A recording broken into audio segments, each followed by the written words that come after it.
Namaste, a very good afternoon.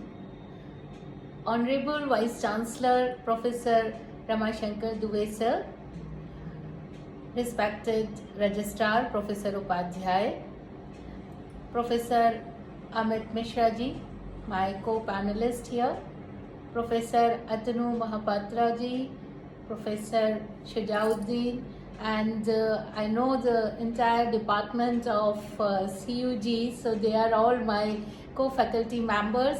A very heartwarm namaste and greetings and gratitudes. First of all, I am thankful to Honorable Vice Chancellor for giving me this opportunity to be present in this wonderful national webinar. I'm sure, Shuja, this is going to be a very tough task for you. You have chosen a very vast subject, and how you are going to wrap up in a day. It's a big challenge. But at the same time, I must compliment Honorable Vice Chancellor, yourself, entire department, to hold it very timely, not only because of Amrit Mahotsav ke 75 varsh, but also because this particular area has its own story, its own narrative. And Indian freedom struggle cannot be written in history without narrating the contribution of the diaspora. Now, what Professor Mishra has done, he has actually laid down the entire background in the most comprehensive manner. Kudos to you and thank you, Professor Mishra, for doing that. I would now jump directly onto the subject and just mentioning once in 2003, yes, it was very tough to attend that particular Pravasi Bharatiya Divas, but we as ardent researchers were adamant enough to go there and see the feel. You know, it was after that entire exercise of that High Committee report, and that the report of that High Committee was very, very alarming, because when the pieces were given to us for proofreading and here and there, and we were looking into, we were actually enthusiastic to look at diaspora like a museum article. Who are they, from how do they come, are they all same, do they have the same faces? But then we realize it's a matter of study, and a diaspora from New York is not the same as diaspora from Sri Lanka or from Vietnam or from Japan or from Fiji or from Mauritius, and how the contours are made among the diaspora communities as well, and how the micro identities or ethnicity happens, so it cannot be a generic term Indian diaspora. And it would be our folly if we as academic researcher come down to this particular term as Indian diaspora. Now, coming to the today's topic, when we say Indian diaspora freedom fighters, thankful to Honorable VC and Gujarat Central University that they are releasing my book. Honestly, I am not happy with the book, and the second edition, the further edition has already gone to the press, which is now an addition to what information this book has. This book talks only about the people directly belonging to India, but the next edition has places, events, organizations, as well as Indian diaspora from those countries which were part of India till 1947, but today they are no more the part of India as a nation. So they are the people from Pakistan, Bangladesh, Burma, Afghanistan. I have included a separate list of those. Now this makes the contribution of Indian diaspora. Not only the people, the places, the monuments, the events, and the happenings, the way they were happening. Most of the time we confuse the diaspora's fight for their respect, for their identity, for their a sort of existence with the struggle of freedom. It's not the same. When we say their contribution to the freedom fighting, that means directly they have impacted either in raising the spirit of nationalism, or they were establishing and spreading the nationalistic efforts, as some writings or events, or maybe those were the days when some British officers were killed right in Europe, right in Britain. These were very banging noises, these were very loud happenings. We cannot ignore them at all. And to do that, there were so many efforts. We normally confuse again with the efforts of Gandhi or maybe establishing of Indian National Congress, which is not true, because the things started happening way back when in Punjab, Maharaja Ranjit Singh, he died suddenly, and then he had just a 5 years old boy, and how the British government tried to attach the whole kingdom with the British Empire, how his wife Rani Jinda Kaur stood up and then she vehemently declared her 5-year-old child as the heir and herself as the caretaker, how British hounded her, how they were just after her life, and she had to escape to Nepal, and from Nepal to she met Nanaji, she also met many other nationalists, freedom fighters in Nepal, but she died a very untimely death. So we can mark actually the struggle, and because this 75 years, again it's very important, when we say 75 years, that means we are talking of our fight against the nationalists, the British colonizers. So I have also taken up for today's talk only those efforts which were against the British colonizers or European colonizers. Otherwise the freedom struggle had started quite early, and there were many other instances which we can find out happening in Afghanistan, happening in Cambodia, happening in Mauritius and other countries. But then against, not Mauritius, sorry, Mauritius started only after British, but then in other countries. But then this particular narrative we start with the British maybe atrocities or their colonizing or their efforts to capture the Indian states one after the other and establishing political assertion over India. So what do we have to do? We need to understand that there were spiritual activism happening in the form of Swami Vivekanand, who started another organization in New York. There was political activism which was happening, but there was very, very subtle and targeted writers activism which was happening. There was Lala Lajpat Rai, who was writing vehemently and co-establishing or comparing the education system in America and what is lacking here in India, what is to be done within the political parties. Then not only America, then there was very loud revolutionary type of activism was happening in Canada. When we talk of Gadar, Gadar was a multi-layered event. Gadar was not only something like a physical revolt or they were trying to fight out with the bullets or guns and all. It was something like an intellectual capture of the nation's youth. They wanted to draw attention towards they had their own magazine called Gadar, and the editorials of Gadar, even today if we read, it's massive. What they were writing, they were very futuristic, they were very, very realistic, they were very, very targeted, and they were solution making. They were not only aggravating or igniting the thought, they were also providing the solutions. It's very, very unfortunate that till date we have not declared Lala Hardayal and his entire team as the martyrs. We have not called them Shaheed even today. They fought such a big battle. Even today, if you read them, it's hair-raising experience. How could they do all these things sitting in Canada, connecting with Japan, taking the advantages of what is happening in Germany simultaneously and in some of the other countries like Burma. But I fail to understand when and how we are going to acknowledge our diaspora. There is another incident, when we talk of all these different type of efforts, there was another incident which happened during the First World War and Second World War. We all know that during two world wars, Indian soldiers were incorporated into the British Army. So they were taken to European countries to fight on sides of Britain. I myself visited France, and there are two villages in France. In one of the villages, they have the tombs where in one night, 4,400 Indian soldiers were martyred in one night only. That is during First World War. But more alarming is the incident where we went on the second village. During Second World War, in that village, 22,000 Indian soldiers were martyred.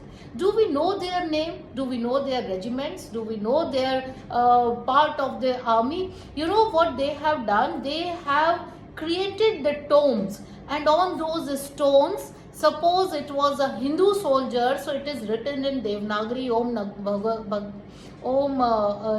Bhagavate Namah. Then if it is a Sikh, it is written in Gurmukhi. If it is a Muslim, it is written in Persian. Now my question was, how can you bury the Hindus or Sikhs?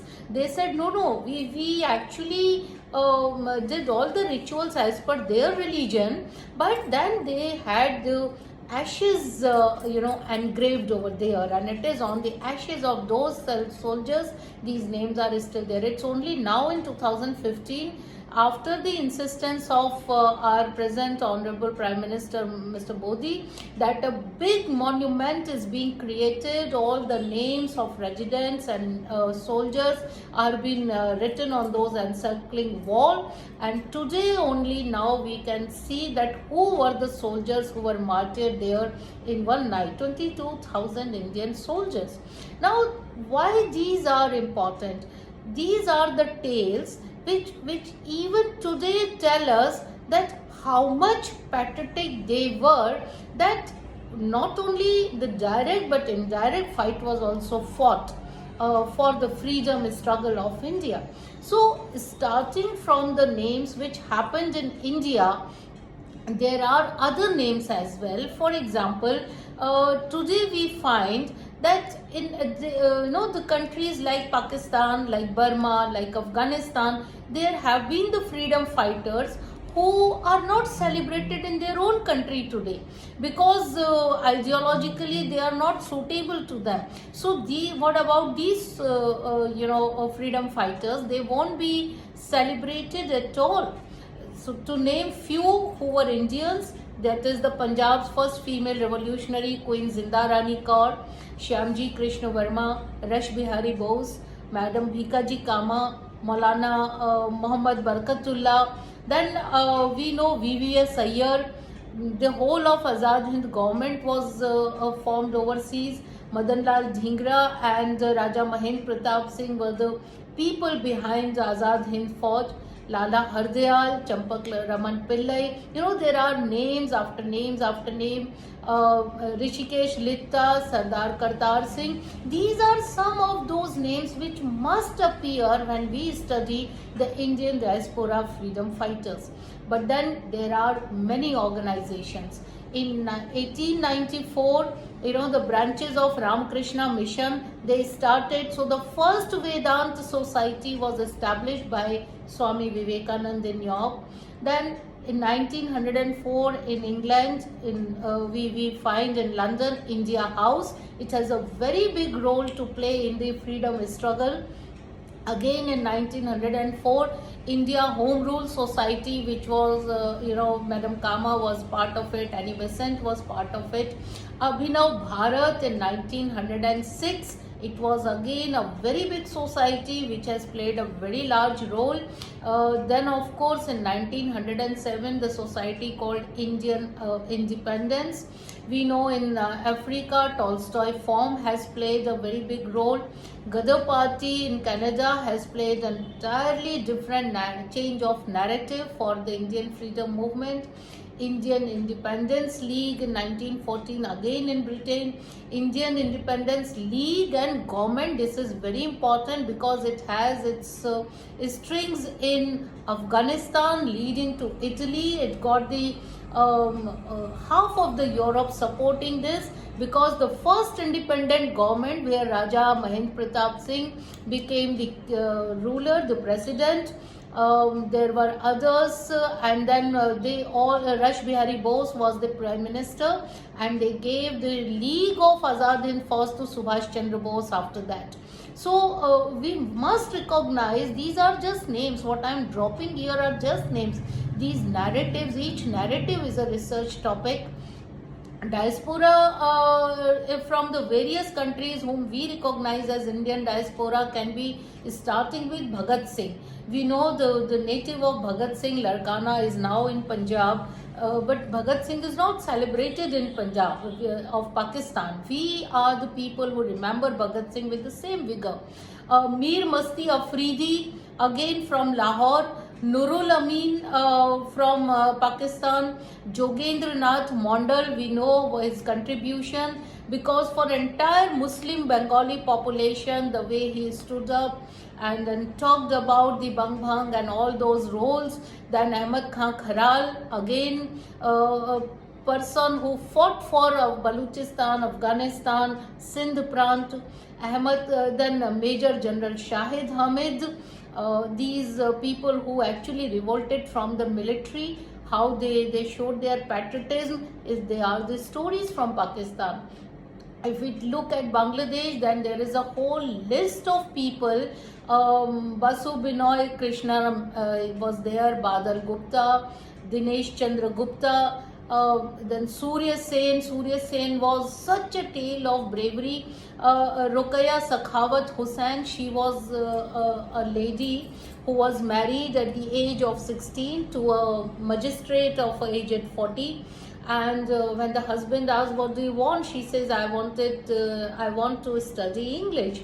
And after studying English, what she wrote, her writing, not only her writing in which she wrote Rukhsana's Dream and many other novelettes, she actually challenged the Queen's kingdom. She showed how India has its own female kingdom. We don't need the British Queen to rule over here. How all the males should be sent to Mardana, and how this female university, the first in the world, she establishes in her writings. It deals with the sort of atom bombs. She actually uses the concentrated atoms, the Surya Urja, and the way it's released onto the enemy and how it drives away the enemy. It's a beautiful writer. Not only that, she also established the first Muslim girls school, which is called Sakhawat Memorial Girls School. Now only this school has been shifted from Bangladesh to Kolkata, and it's still functional. Matangini Hazra, Saraswati Rajmani from Burma, Lakshmi Sehgal from Burma, Janaki Thevar, V. Rathinam. These politicians, these militants in the sense that they were army people, these writers. Afghanistan, if you look at, then Abdul Ghaffar Khan, Amir Sher Ali Khan, Ghazi Amanullah Khan.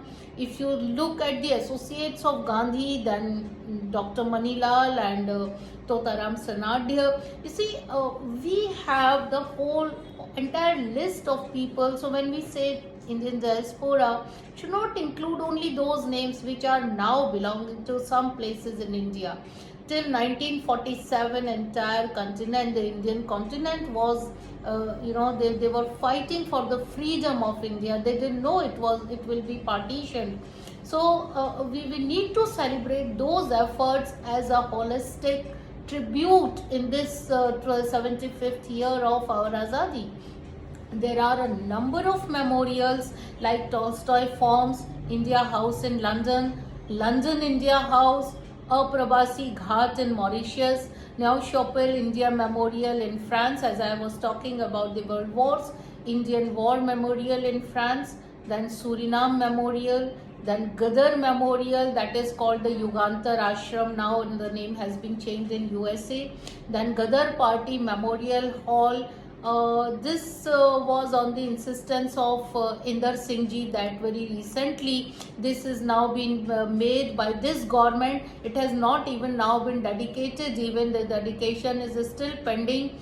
I think the nation must remember these people. If we fail to remember these people, then all our conferences are bullshit and we are not doing anything as academic researchers. For a true researcher, the new generation must look back with pride.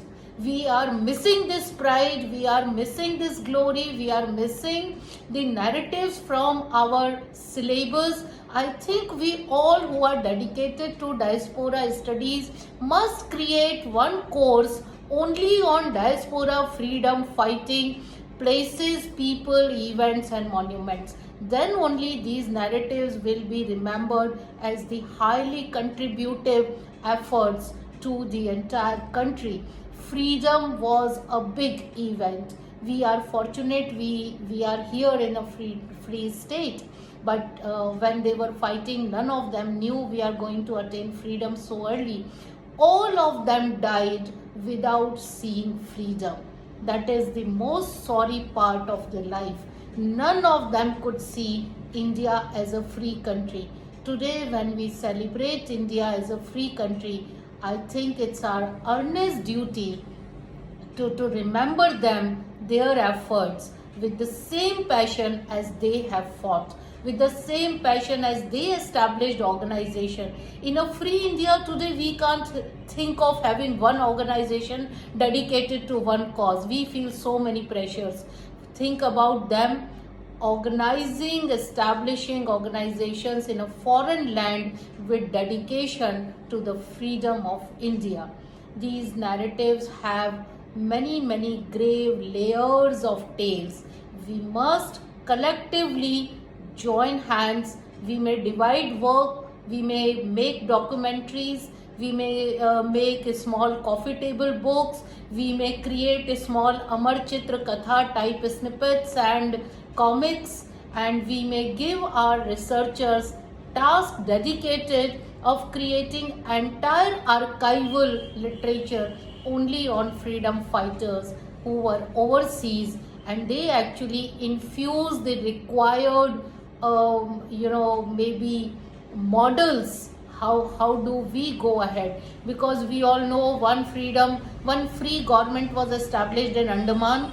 Second, I said, in Afghanistan. No one talks about these. That India became free actually in piecemeals. Even before entire land was freed, India was actually made free at least twice, and we must dedicate our efforts. I would stop here. Thank you so much.